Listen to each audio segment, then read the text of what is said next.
Hello, I am Melissa Lavender of Clementine's Pastries, and this is another Tuesday Tidbit provided to you by the Regroup Advisors. I just wanted to talk a little bit about a story. When I first opened Clementine's Pastries, I didn't realize how much waste would be a factor. I had worked in other businesses where I saw it, but it was almost one of those things where we won't talk about that, throw in the garbage, that sort of thing, if something burnt.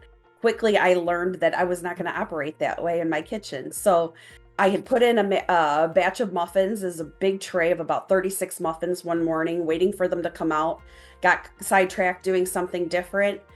And then all of a sudden I just smell something burning. And I'm like, oh my gosh, the muffins. I had taken the muffins out. They were completely burnt. I mean, they weren't black burnt, but they were burnt. I could not serve them. So immediately I thought to myself, oh gosh, we've lost this entire batch of muffins. Rather than looking at it and thinking to myself, okay, this is a loss, we'll throw them in the garbage, I immediately went into the thought of, how can I make this loss work for me? I decided then to let them cool down. I took them out of the paper. I cut them up. I left them on the tray overnight, let them get stale, and the next morning I had a plan to make bread pudding, and I served it with creme anglaise on the side, and people thought it was fantastic. None of them had ever known or would have known that it was a batch of burnt muffins from the day before.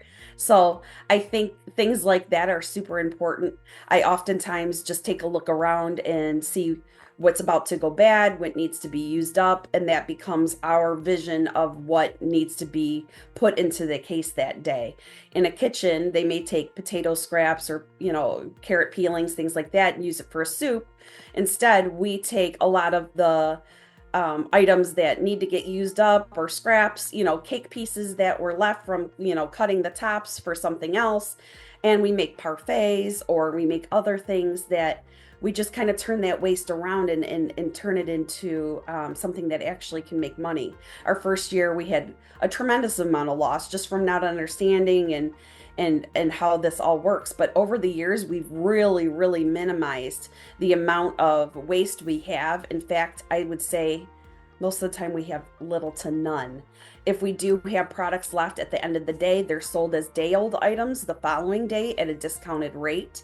We also, in times where maybe we just had a slow day, we will then take those products, either sell them as day olds, or we do donate to different organizations within our community.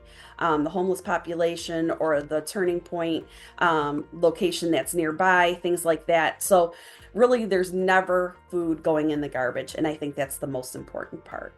This has been another Tuesday Tidbit presented by Regroup Advisors. We look forward to seeing you again soon. Thanks so much. If you've enjoyed this episode of Business Plain and Simple Tuesday Tidbits by Regroup Advisors and don't want to miss future topics, well, like and follow us wherever you get your podcast. Interested in learning how Regroup Advisors can help your company? Contact us at info@regroupadvisors.com or online at regroupadvisors.com.